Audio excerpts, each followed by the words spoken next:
Good afternoon. As we wait for people to connect, I want to thank you for joining us for an important and timely discussion about the recent congressional delegation to Israel.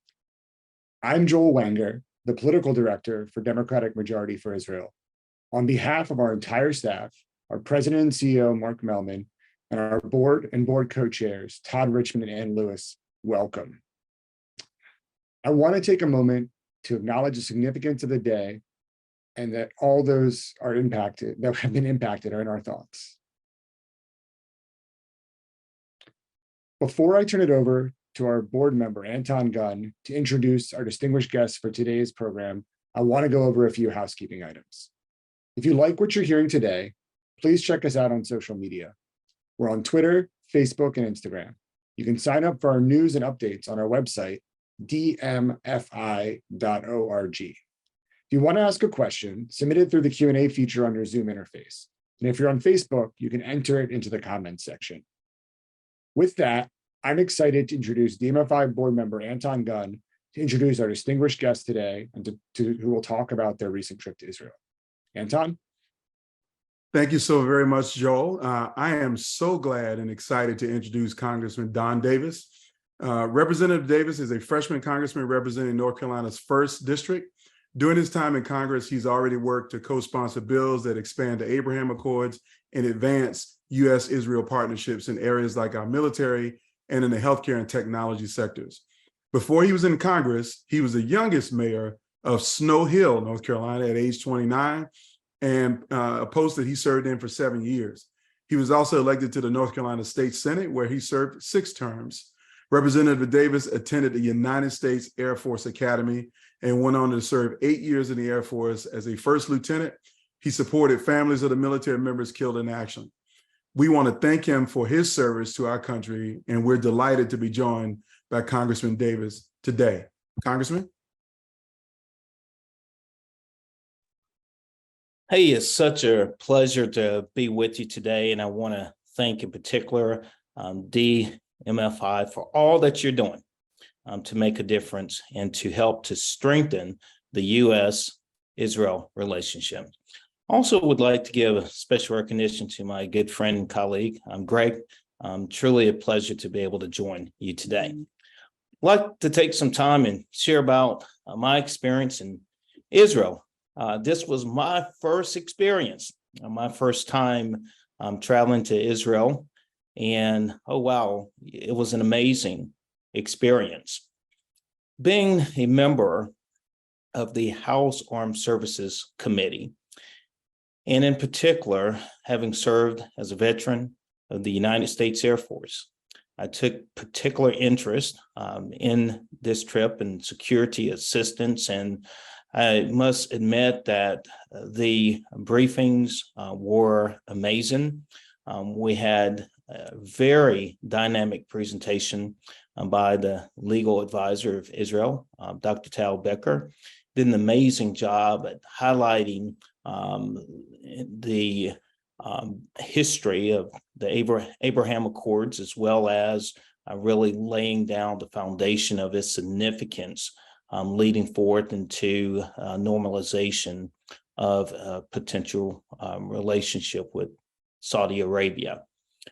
This was really insightful. Also, with my military experience and background, and especially looking and often analyzing from a tactical perspective, there was an amazing presentation shared by a retired Lieutenant Colonel Conricus, and he was sharing an overview of many of the threats that were taking place across the region from a military perspective as well. I would add also a presentation when we were actually at the Syrian border.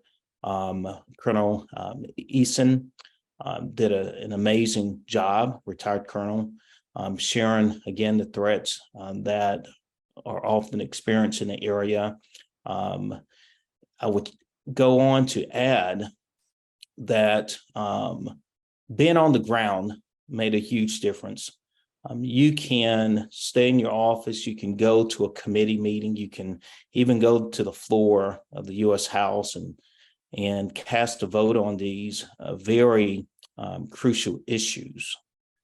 But there's nothing like being on the ground, and that's what this trip provided me, that experience of being on the ground and being able to actually talk to not only those officials, government officials and leaders, and we had amazing conversations with senior leaders, top officials.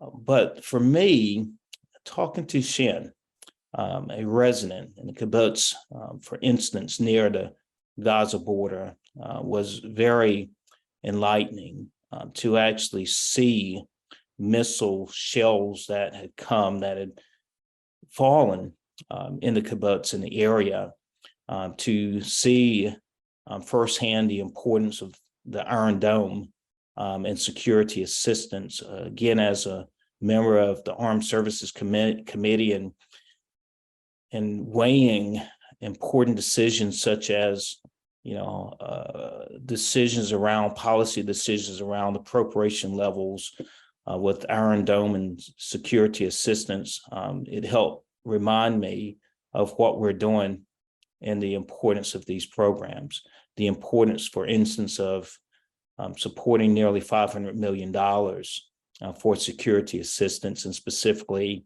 80 million of that for Iron Dome, because when we were moving throughout the area and would often see these shelters and reminded, and I could only imagine 10, 9, 8, 7, just seconds having to get your family members into a shelter because of missiles that are coming in.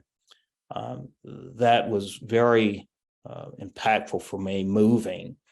And to think and imagine the PTSD that not only members of the military, but an entire community could experience. But at the same time, what really brought me in to the strength here of what was really taking place when we talked about the resilience of the people of Israel. There's been a whole lot that's been going on, and this reminds me now more than ever of the importance of having a very strong U.S.-Israel relationship and making sure, that this relationship is unbreakable. So a very moving trip, and for me especially, with my background on armed services. Also, I take particular interest serving as the vice ranking member of the readiness to make sure that the United States, that we do everything humanly possible to provide the necessary assistance that Israel needs as we understand the importance and celebrate Israel. So thank you so much for having me here today and allowing me this opportunity to join an incredible colleague in Israel. Thank you so very much, Congressman Davis. I really appreciate those heartfelt remarks. And now I'm very proud to introduce Congressman Greg Landsman. Representative Landsman is a freshman congressman from Ohio's 1st District. During his time in Congress, he's already co-sponsored bills that would enhance mutual security and strengthen strategic partnerships with Israel. He's also a member of the Abraham Accords Caucus. And before Congress, he served on the Cincinnati City Council for 5 years. He also served as a director of faith and community initiatives. And we're so glad to have Congressman Landsman here today to reflect on his recent experiences and travel to Israel. Thank you for being here with us today, Representative Landsman. I'll turn it over to you. All right. Well, thank you, Anton, and thank you to everyone for joining us today. Don and I did have a really great experience traveling to Israel just a few weeks ago. This was my second trip as a member. This is my first term, but was able to go to Israel with the speaker a few months ago, and that was a bipartisan trip. There were several Democrats, several Republicans, and this trip was, you know, quite helpful as well. This was probably my 12th trip to Israel. I've been there several times. I'm Jewish. It's been a big part of some of the work that I did before I got in politics. I worked over there, so I was going to Israel 2-3 times a year. It's a very special place, a very important place for me. And as long as I can remember, I've been pretty obsessed with the U.S. Israel relationship, how to make it as strong as possible. And also, you know, how to get to a two-state solution and have real peace between Israelis and Palestinians. And so, you know, being able to explore those two things as a member of Congress with, you know, prime ministers and you know, the president and you know, members of the Knesset, leaders within the Palestinian Authority, you know, it's been remarkable, and my hope is to be a real leader in this space. But this trip, very similar to the trip with the speaker, I had several, you know, big takeaways. One is just the looming threat of Iran, both the daily threats that Iran presents on the borders through these proxy terror groups in Hezbollah, in Syria, what they're doing in Lebanon, what they're doing in the West Bank, and so that to me is, you know, the biggest security issue at the moment, is particularly on the northern border. Just how well armed Hezbollah has become as a result of the fact that Iran is able to get not just rockets but precision guided missiles to Hezbollah on the northern border through Syria or Iraq, and so that is, to me, the thing that hopefully people really, you know, take away from where we are right now in terms of our strategic partnership with Israel. It's also, you know, the existential threat that Iran presents is real. You know, them getting you know, the fact that they are continuing to make progress should be a real concern to everybody, but particularly those of us who are invested in the stability of the region and peace and the future of the state of Israel. The second big thing that I took away was that we really, you know, desperately need a legitimate governing authority in the West Bank.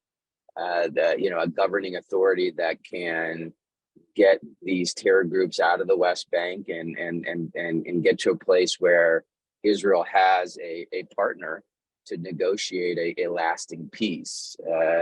We just don't have that. The Palestinians don't have that, and hopefully through the Abraham Accords, the Gulf states and maybe Europe will take a bigger leadership role in helping us get to a place where the Palestinian Authority has, or whether it's the PA or someone else, the Palestinians have a legitimate governing authority in the West Bank.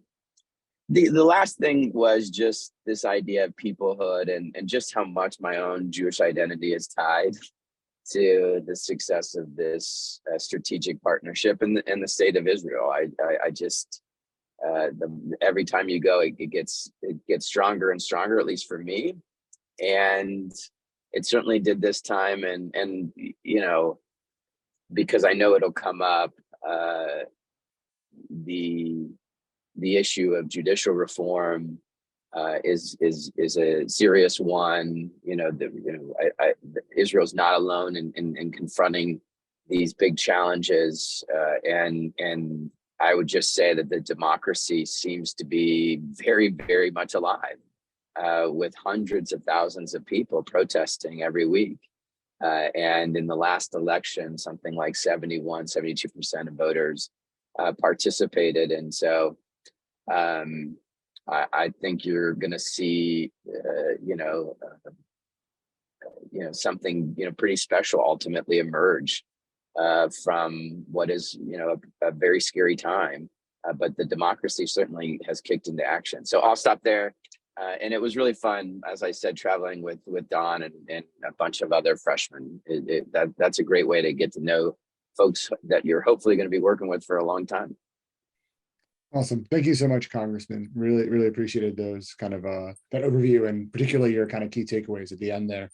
One question that I have, and I'll go to Congressman Davis with this question first, is, obviously not every single, this is your first trip, obviously not every single member has the opportunity to go to Israel. What do you wish that your colleagues who haven't been to Israel before had been there to be able to see with you? I really believe it would be important for colleagues to come to see what's taking place on the ground, because we should all be able to empathize to constituents, because we all have constituents. And if we could think in the context that, these are great challenges that some residents, just, common everyday people of Israel may be experiencing.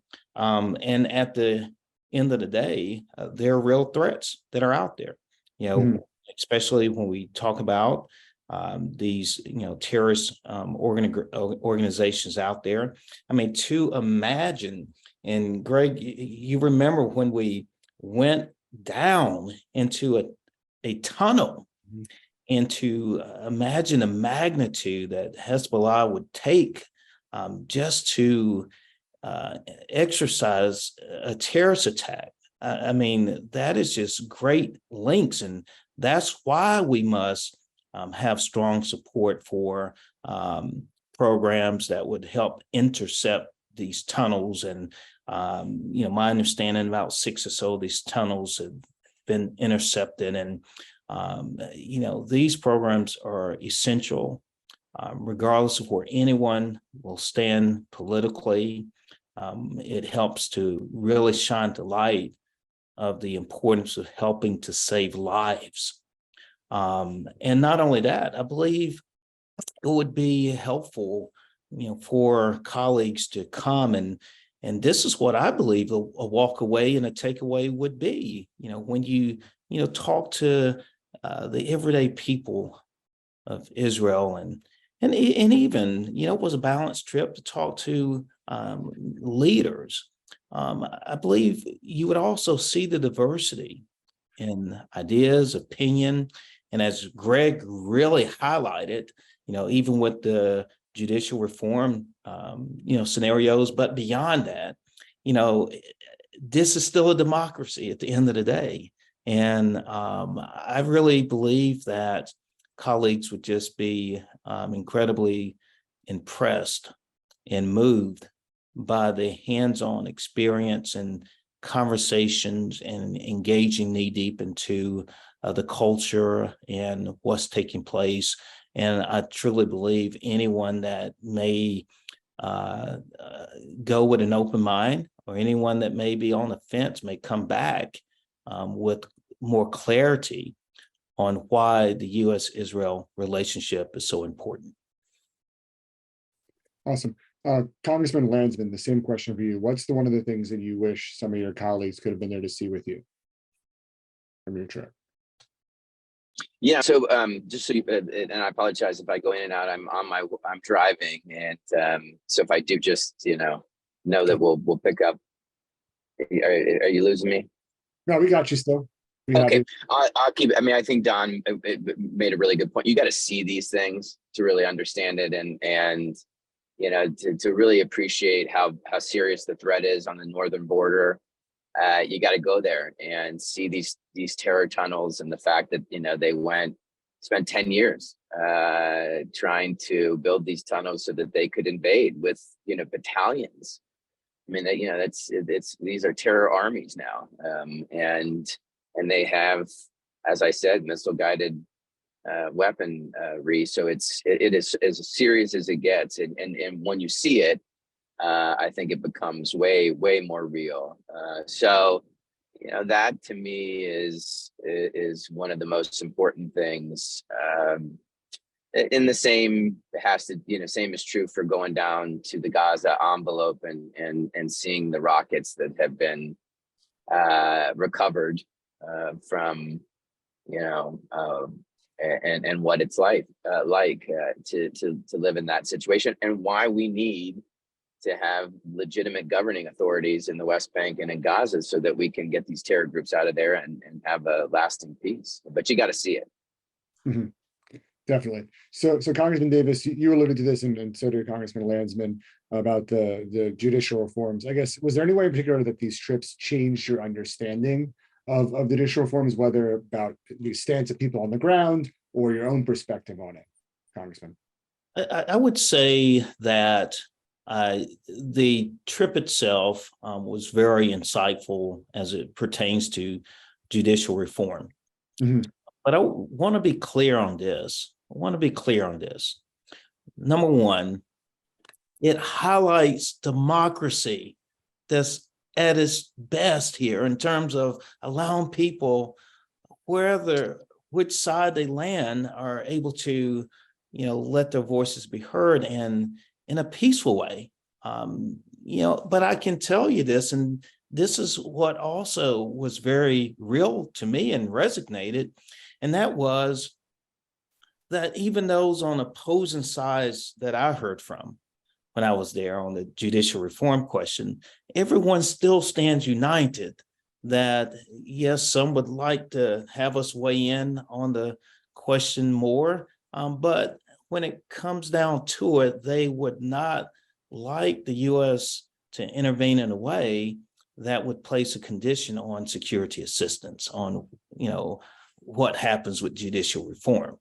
So I want to make clear that Israel, the people of Israel, have the opportunity, to determine an outcome of its government, how the judicial process will take place, the composition of the judicial committee.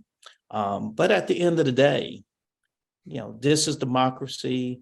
In the United States, our judicial process is by all means not perfect, and there's pros and cons to how we could implement our own reforms here. Let the conversation continue to take place, and that's the process of governing. And at the same time, let it be clear, and I believe this is the most important takeaway that I can leave with, that we stand with Israel, and there's no condition of security assistance whatsoever that's at stake as democracy take its course. Definitely, and we agree, that the memorandum of understanding signed by President Obama in 2016, is sacrosanct, and that aid is guaranteed through that memorandum of understanding. Congressman Landsman, back on the topic of judicial reform, just briefly, was there anything else in particular that Congressman Davis didn't mention that you think is important for our supporters on this call to know from your trip? Yeah, so this is based on several meetings with the prime minister, the president, opposition leaders, citizens on both trips. My takeaway was, coming back from both of these experiences, that there are issues with the judiciary, in large part because Israel doesn't have a constitution, and so they're wrestling with really serious questions as to how to best govern and do so as effectively and democratically as possible. And we're having similar conversations about our democracy and about our courts and what makes the most sense. And just like here, I think most people want there to be, a common sense approach to change. They don't want to see one extreme, ideology or position, win the day. And so the work that President Herzog is doing in terms of bringing folks together around what would be common sense compromise, reform, my sense is that's where most of the energy is. And that's going to be true in the United States as we continue to have these conversations about whether or not we need court reform. Awesome. Thank you. That's really insightful. And I think that that comparison of how this conversation shows the vibrancy of the Israeli democracy is really important to note. We actually have a question from one of your constituents, Congressman Landsman. His name's Ray Ward. Oh, nice.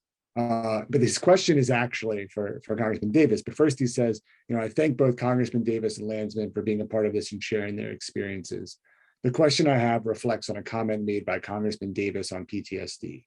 Well, we typically refer to PTSD when we're talking about soldiers. Unfortunately, many Israelis, especially children, are also victims, whether it's from rockets from Gaza or other terrorist attacks. What can you and the US administration do to prevent these terror attacks? Absolutely. And I alluded to that earlier when I believe I said not only the military, but people throughout the community, including children. These are civilians. But what I would share at the same time, I acknowledge the PTSD. I want to also acknowledge, as I did earlier, the resiliency efforts that are taking place in Israel. That was one of the presentations that was made to us. And there's intentionality that's taking place, and a takeaway from this trip. There's really people are very resilient. What can we do? I believe we need to continue to not only support Iron Dome. I believe it's important to potentially expand the Iron Dome. When I'm talking to a soldier and realizing they're having to make decisions, it's easy to make the decision when, missiles are heading towards a field, but when so many are coming in and they're having seconds to make decisions, which ones to go after. At the end of the day, and just listening to the soldier on the ground that was concerned one time about a grandmother. The grandmother did not, die as a result of the attack, but it was shared that the grandmother's best friend did. So I believe we need to continue to look at potentially expanding Iron Dome. I believe we need to continue to look and take particular interest in modernization, perhaps, of Iron Dome when we talk about the laser technology. And the reason this becomes so importantly, as Greg was alluding to earlier, when we talk about Hezbollah, when we talk about in the northern, when we talk about Hamas, when we talk about the Palestinian Islamic Jihad, and we often talk sometimes independent of each other, but just imagine as these terrorist groups perhaps begin to coordinate in a very intentional way, that creates even greater concerns for me in making sure, that we're doing everything first to secure the people of Israel. And obviously, I have no doubt, that there's a lot of efforts that's taking place, and the people of Israel are extremely resilient people. Definitely. Obviously, Congressman Landsman, I want to give you a chance to answer as well, because it's from one of your constituents, even though it was directed towards there. And any other thoughts on what the U.S. can do to kind of help to decrease some of the instances of terror attacks? Yeah, expanding Iron Dome, making sure they have sufficient numbers of the batteries is going to be very important. I think the Abraham Accords and really getting the Gulf states involved in not propping up, because that sounds like it's not going to be done the right way, helping the Palestinians in both Gaza and the West Bank establish legitimate governing authorities that can rid those territories of these terror groups is going to be so important. Definitely. Congressman Landsman, go ahead, Congressman. So if I may have a quick follow-up, because I think Greg is definitely, we're in sync. There's some short-term things that have to take place. I believe those are expanding security, safety and security, saving lives. But then those long-term, the Abraham Accords, I was really pleased to be able to join the caucus there with Brad Snyder, who's co-chairing in Israel. But not only that, but as Greg was alluding to, as we're seeing and engaging more and more conversations around normalizing ties with Saudi Arabia, there is this bigger picture that we have to also continue to engage in. And I really want to, thank Greg for raising that. And all three of us are pretty in sync there, because my next question was going to be on, while you were there, were you guys able to see any of the tangible impacts of the Abraham Accords, whether it was increased tourism activity from some of the partners or an increased sense of security, anything along those lines? I'd love to hear. I'm sure our folks would love to hear if there's anything like that you guys saw.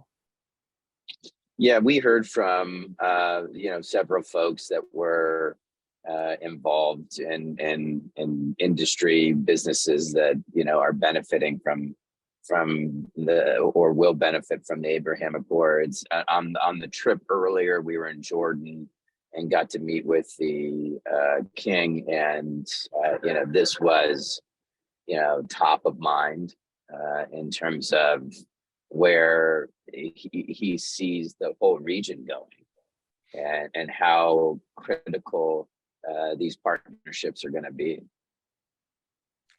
Definitely. And along that same line, I apologize for that. Along that same line, Congressman Davis, you mentioned the thoughts and the possibilities of expanding the Abraham Accords to Saudi Arabia. I'd love to hear kind of your thoughts. I mean, obviously we're coming into an election year, for the presidential race next year. Kind of what are your thoughts on the prospects of Abraham Accords with Saudi Arabia? Yeah, we got knee deep into these conversations, and again, Dr. Tal Becker, provided the best overview of what was taking place. The one area, that I believe would still be of interest, at least for me, would be in particular Saudi Arabia's ability to enhance. I can still see where there's going to need to be a lot more conversations around, that scenario.